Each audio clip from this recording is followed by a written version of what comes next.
Well, students, we're going to keep working on these name designs. If you still need to trace it out with marker, I would like you to finish outlining it. And we had mentioned that if you're done outlining it, if you make one side of the letter darker and with a thicker line, then it can make it look a little more three-dimensional. So for me, I've made the right side of every letter a little bit darker. So here, I made this line a little bit wider, and I did that on the inside here, so it's the right side of all of them. If you're doing that, try to make the line nice and smooth. I'll usually do the tops of the letters too. So make the top of the letter a little bit wider, and then I'm just going to make the right side of every line a thicker line. You can see I even did that right there and here. And so that's the right side to the inside line here and that side. So I'm going to make the top a little bit wider too. When you're all done outlining it, then I would like you to do a little bit of erasing. Oh, I forgot too that some students were tracing when we marked out the letters, and underneath students were, we marked out how many spaces you would need. Don't trace that with your marker. Those lines are just for spacing purposes. So please erase out those lines that are underneath, and then erase out any of the lines that are on your letters, okay?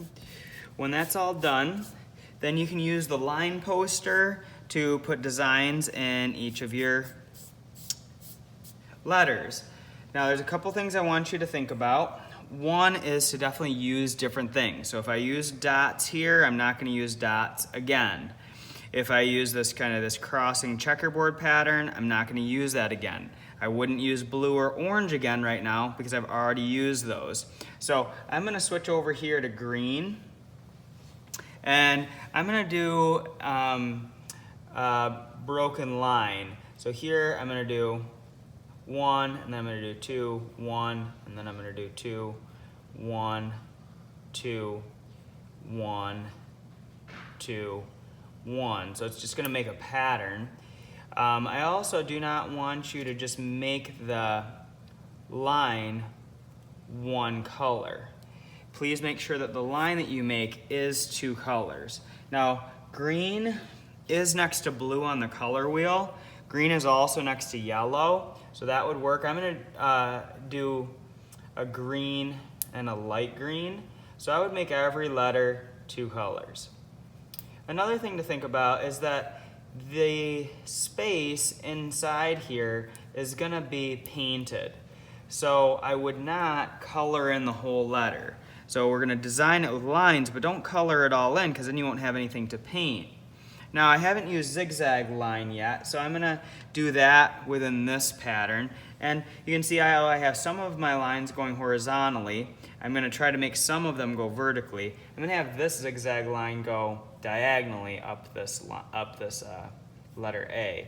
And you can see that I haven't used purple yet, so that's why I'm choosing to use purple as my next part of my pattern. And then we'll zig and zag this one here along this letter A. It's always good to go back and press the line on a little bit harder to make sure that it doesn't get covered up by paint when we do that. Now here, we said instead of 1 color, I'm going to make it 2. Purple is right next to pink on the color wheel, so that's why I'm going to do this purple and this pink. So then that becomes a 2 color. Pressing it on hard, drawing it more than once. Once this one is done, then we'll move over and I'll make another pattern. I haven't done any looping line, and I haven't used red yet. So I'm going to use red, and I'm going to have this one go diagonally because I've got a lot of horizontal lines. So I'm going to think here, if I do a loop, I'm going to have that go here. I have had some students be kind of clever about what they put in their letters, because we said this does connect to your identity and who you are. So if you wanted inside your letters to do like baseballs, because you really like to play baseball as a sport, you could do like little baseballs inside there. Or if you really like music, maybe music notes are something that you put inside there. So you can connect it to interests of yours too. Now, red is next to pink, so I'm going to outline that. I could have done red and orange. And I'm going to do the bottom of the letter with pink. And then, or the bottom of the line with pink. And I'm going to put some little dots in there. Okay. I'm going to jump forward on this to this one that has more done on it. It has pretty much all of it done on it. But what I would like you to see that I've done on this one is I have used some black and gray. That works well. I used some brown and some tan. I used some green and yellow because those are next to each other on the color wheel. I used some red and some orange down here. So I've got all different lines. I love dots, so dots are the only ones that are repeated. If you're done tracing or designing them all, what I would like you to do to make sure that the paint doesn't bleed into the background is to outline it with a color. I would select one color that you like, and you can see that I'm going around each of these letters. Pressing it on hard, making sure that this red stays on the outside of the letter. It's not getting on the inside because it's really just creating a border, and I'm going to go around it. Could even do that on the inside of these letters here too. Let's see, I've got a letter A that needs it. So take a moment to go around each of your letters and press it on hard.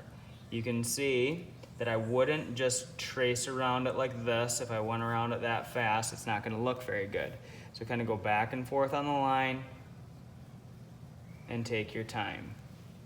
Now, the other thing that I did once I was done tracing them all out is I did create a border down here on the bottom.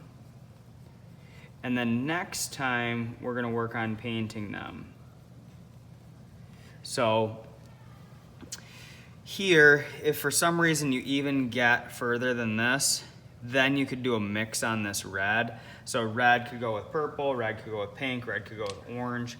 I think that I'll do red and pink, and then I just would mix this border here and create kind of this reddish pink color. So if that got done early, then on your border, I would just pick a darker or a lighter version of that color, or pick a color that's next to it on the color wheel to create a mix. So I think these name designs are going to turn out really cool. Please use lots of different colors, lots of different line, lots of different pattern to create a variety. So let's have fun working on these, and the next time we'll work on painting them.